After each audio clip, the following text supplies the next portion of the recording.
ఇల్లు కడితే పన్ను, పొలం దున్నితే పన్ను, ఆదాయానికి పన్ను, అమ్మకానికి పన్ను, వృత్తికి పన్ను, నెత్తికి పన్ను, బ్రతికితే పన్ను, చస్తే పన్ను. వీటిని విధించింది ప్రభుత్వాన్ని నడపడానికా, మీ సొంత ఖజానాలు నింపుకోవడానికా? అర్థం పర్థం లేని ఇలాంటి వ్యర్థపు పన్నులు ఎందుకు చెల్లించాలి? ఏ పన్నులైనా ప్రజల క్షేమం కోసమే విధించబడతాయి. పన్నులు చెల్లించకపోతే పరిపాలన స్తంభించిపోతుంది. ఈ ప్రజాప్రభుత్వమే కూలిపోతుంది.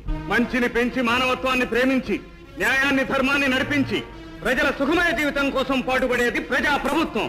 అంతేగాని ఏ పంట ఎవరు దోచుకుపోతారో, ఏ ఇళ్లు ఎప్పుడు దహనం అవుతాయో, ఎప్పుడు ఏ సహోదరిమానం మంట కలుస్తుందో, ఏ తల్లిదండ్రులు ఎప్పుడు తమ బిడ్డలకు దూరం అవుతారో అని ఒక గండంగా, బ్రతికే భయంగా, నరకద్వారపు సరిహద్దుల్లో ప్రజలు జీవించే ఈ భ్రష్ట సమాజం సమాజమే కాదు. అలాంటి సమాజాన్ని సృష్టించిన ప్రభుత్వం ప్రభుత్వమే కాదు. ప్రభుత్వ విధానంలో లోపం ఉంటే ప్రభుత్వానికి నివేదించాలి, సంప్రదింపుల ద్వారా సవరించుకోవాలే తప్ప దేశంలో శాంతి భద్రతలు కాపాడవలసిన సైన్యంలోనే తిరుగుబాటు లేవదీయడం క్షమించరాని నేరం. సైనికుల కర్తవ్యం ఏమిటి?